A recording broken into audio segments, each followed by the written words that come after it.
All right, welcome back, everybody. We're back here with Tee It Up with Phil. I'm Phil Melton. Again, I'm joined with Chris Herrmann, Senior Vice President with Enterprise Community Investment, who heads up their conventional equity group. So, Chris, again, thank you for joining us. So we talked the first session a little bit, kind of just globally, business-wise, kind of the funds and what they do, and kind of the overall strategies and impacts and lessons learned and what have you. I want to dive in a little bit more specific into the kind of the portfolios. So, just globally, how has this pandemic kind of impacted your current investment? What have you seen on a, from a portfolio asset management perspective, just kind of generally? Yeah, I mean, I would say that we feared the worst, right? Like I think the whole industry, we walked into April 1st with some serious concern about collections, about leasing, about all of those things. And I think like most, we found that the asset has been resilient, that we've had better than expected collection. Certainly, overall, our economic occupancy is down, probably in the neighborhood of 5 to 7 basis points from where it ordinarily would be. Yeah. But, when we were running sensitivity scenarios, late March, we were running them with 25% increase in economic vacancy, right? Like what would that look like, and how much would we feel that? And so in actuality, I think we found that the results have been much better. And we've heard the same from all of our industry peers, from our general partners in their own portfolios, and from our tax credit portfolio and other places, that this affordable workforce asset class has hung in there pretty well.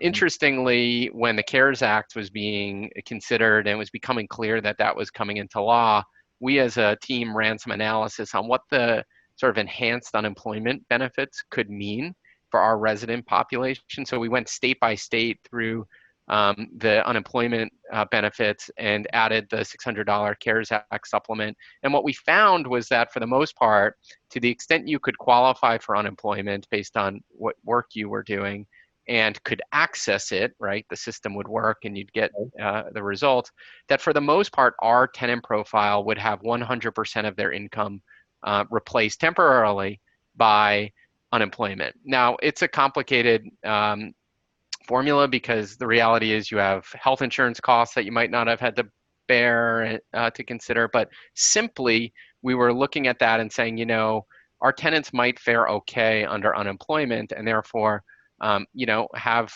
ability and feel an obligation to pay the rent. So portfolio-wise, while we think that was a huge contributor, as was the Paycheck Protection Program, because the purpose of that was really to keep people employed, even if they were being underutilized, right? So we think a lot of our residents also benefited indirectly, certainly not directly necessarily, but indirectly from the Paycheck Protection Program. So the feedback we've gotten from our partners is that those interventions were huge in ensuring the ability for residents to pay rent and for collections to stay at a sustainable level. In our portfolio, right, that's a generalization. So the deals that were struggled more, right? And the deals that have always done well did just fine. So there's a spectrum, but across the 30 or so assets, 30 or so investments we have at this point in time in our portfolio, we didn't have any forbearances on our mortgages. We paid our debts current. And I think that's largely a reflection of kind of how we did in collections. And obviously we've seen some increases in operating expenses. Those are the things that are starting to trickle in now. The trash expense is up, the water expense is up. All as my asset management team put it on our call yesterday, all the commercial dumpsters are empty, but all the residential ones are overfilling. And so there's more trash calls, things like that. So it's some of the things you don't think about necessarily that start to catch up with you, all the enhanced cleaning procedures, all those things. But it's just a new set of challenges. It wasn't that there weren't challenges before, but these are a new type and set of challenges that our partners are having to deal with, and we as asset managers are having to navigate. Well, it's great to hear you didn't have to go to forbearance. I mean, it was good that availability was there, but I know that's creates opportunity. But I think a lot of developers and a lot of owners that have chosen not to want to go down the forbearance path for the same reason. They're seeing that same 5 to 7, 5 to 10% hit to economic vacancy. They didn't see the 20 to 25%, at least not yet, which typically means, properties should be able to, at least be able to cover it at 1-to-1. So that leads to the question is, have you kind of curtailed distributions, cash distributions at this point at the asset, just to kind of make sure that there's enough cash sitting at the asset level rather than distributing to investors, and how the investors kind of viewed that in the discussions you've had with them? Yeah, we've seen a mix on that point. Again, we thought we might get 100% request for deferring distributions, but in actuality, it's been a little less than 50% of our deals have continued making distributions. Some have made distributions at a reduced level and funded some of the cash that otherwise would be distributed to reserves. And some have taken a position that they're sufficiently liquid as a joint venture, and there's reserves, and they don't have a concern about having issues paying the expenses and debt service. So they've been continuing full distributions through this period. Frankly, we receive quarterly distributions for the most part. So we're talking about March 31st financial statements that we were computing distributions off of. Right. So there wasn't much of an impact there. But in many cases, we did receive a request and agree to forego it and just sort of put it, leave it in liquidity so that we could deal with the unanticipated issues or unknowns, frankly, at that time. So it was about 50-50, and we certainly didn't resist that. We thought that was wise where our partners elected to do it. And we thought it made sense when our partners decided they wanted to distribute too. If we felt our distributions would leave the properties short on liquidity, we would not have accepted those distributions or requested that they make them. So with your operating partners, what are you hearing from them in terms of asset impact and resident impact of COVID? You mentioned some things about increases in water, increases in trash. How about just overall asset maintenance? Any of those sort of changes? Because now you have people at home all the time. So is there wear and tear and R&M that's going to come into play? Or and then, what are they seeing from the resident impact and what have you from the operating partners? I would say there's this concern about preventative maintenance. That's the one we've heard most, is that typically our properties are on a routine preventive maintenance plan. HVAC systems are serviced, and and they do a few a month, and they make their way through the properties. All of those things that are interior in nature have really had to be suspended. So talking with one of our partners last week, he raised this as a huge challenge they have in finishing out the year, is how do they resume their preventive maintenance plans and complete them, because now they need sort of an increase in headcount to be able to make that happen, because they were sort of sidelined for some period of time. So preventive maintenance is a big question. I haven't heard of any sort of major issues about wear and tear, although they might not reveal themselves for some period of time. Right. And like I was saying earlier, a lot of sort of concern about increased expenses related to trash and utilities and things like that. I think leasing is sort of the other thing that has there's been an innovation in it, if you will, in that there's lots of virtual tours, there's lots of contactless leasing going on in our portfolio. I think we've been pleasantly surprised that occupancy has stayed or increased. I think we didn't expect a lot of move-outs, and that has proven true, but we didn't expect a lot of leasing activity. And I think thanks to the effort of a lot of our partners, there still has been leasing activity. Units have been becoming occupied at a faster rate than we've had move-outs. So it's a small increase in physical occupancy, but there has been one in our portfolio that has been a pleasant surprise. That's positive. I mean, you hope that they'll stay there for the longer term, and I guess that there's less transitioning, so I would think that your turnover would be lower. So hopefully the corresponding cost that you might have for preventive maintenance will be offset somewhat by lower turnover costs. At least that's what we're hoping to hear and what we're hearing from some of our sponsors. And certainly suspension of capital projects, right? A lot of capital projects that were planned where we had set aside dollars in the budget, they're either being moved to next year or later in the year. So you own a lot of properties or a partner in a lot of properties that have lower income and have Section 8, have those and have adversely impacted communities, both from a health perspective and employment perspective. So what sort of steps have you taken and your operating partners taken as it relates to your at-risk residents at the communities in terms of providing services or bringing in, access points or helping them, fill out unemployment forms? I mean, what sort of things have you heard about in your portfolio that you guys are doing for that at risk?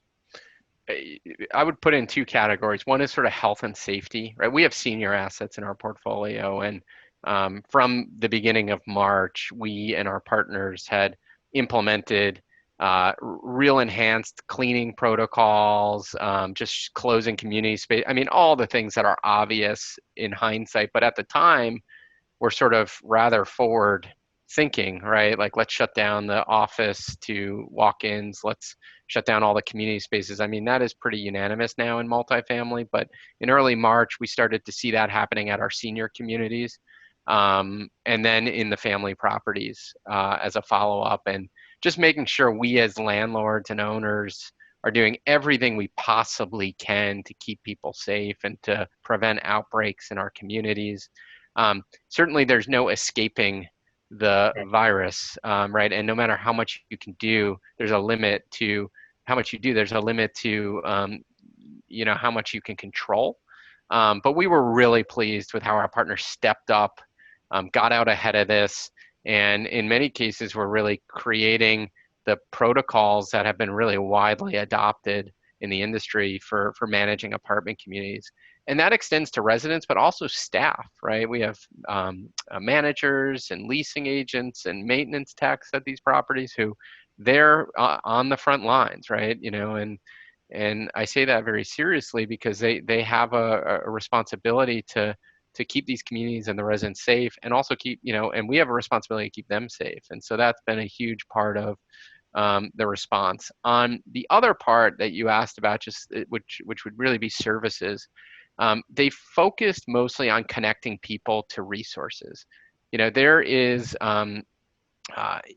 unemployment is not an easy resource to access. The Paycheck Protection Program for independent contractors is not an easy resource to access, but they are available to our residents. And communication became really key. The message to our residents through our partners was, come talk to management. Now's not a time to sort of avoid us. Now's a time to engage with us because, frankly, we have to engage. We have to be reasonable. So come talk to us. We can help you with your unemployment application. We can help you with Paycheck Protection Program. We can connect you to these resources that will allow you to thrive, right? Allow you to sort of fill your gaps in income to the extent you've been adversely affected. And what we've also found that's been maybe not so surprising is that a lot of our residents have been working. They haven't been affected. They are, in many cases, frontline workers or could find jobs in roles because there is a pretty robust employment market, labor market for people who really want to work right now. And so we found that a lot of our residents have continued working. Now, childcare has been a challenge, just like it is for everyone, right? But for our residents, it's been a real challenge. And so that has been something that has been harder to solve for because you can't open up a daycare setup on properties right now. So it's really just about understanding their needs. There's social service programs in place at these properties to help sort of tenant by tenant deal with challenges and obstacles and help them overcome them. So we've just tried to deal with it on both a health and safety standpoint and the economic mobility and connecting people to the resources. So, one of the things that I found through this pandemic is for all the scary news, all the bad news, all the political, news that we see and watch and whatever, there does seem to be a significant number of areas in which you see people's humanity, you see the goodness in people, you see people volunteering, you see people stepping up, you see people making masks, you see New York City, clapping every night for the frontline workers and those sorts of things. I mean, it's things that kind of restores your faith in humanity in the midst of all of this.